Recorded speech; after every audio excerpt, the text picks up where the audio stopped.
L-awtorità tal-ippjanar qed taħdem biex kmamar tan-nar mibnija illegalment qabel l-1994 jingħataw amnestija, xi ħaġa li waslet lill kamra tal-Periti tajt li dan huwa abbuż tal-poter leġislattiv. F'abbozz ta' liġi mniedi għal konsultazzjoni pubblika aktar kmieni dan ix-xahar, l-awtorità tal-ippjanar ipproponiet li jinħoloq tip ġdid ta' DNO għal żvilupp eżistenti relatat mal-kultura u tradizzjonijiet Maltin. Dan l-avviż legali b'mod effettiv jagħmel kmamar tan-nar mibnija qabel il-1994 legali anke jekk kellhom xi irregolaritajiet.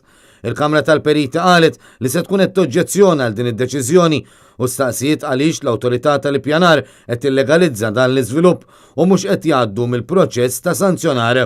Il-Kamra tal-Periti qalet li jekk din in-notifika legali tidħol fis-seħħ, l-iżviluppi li saru illegalment isiru legali mingħajr l-ebda konsultazzjoni pubblika u mingħajr ma ġew ikkonsultati l-awtoritajiet responsabbli.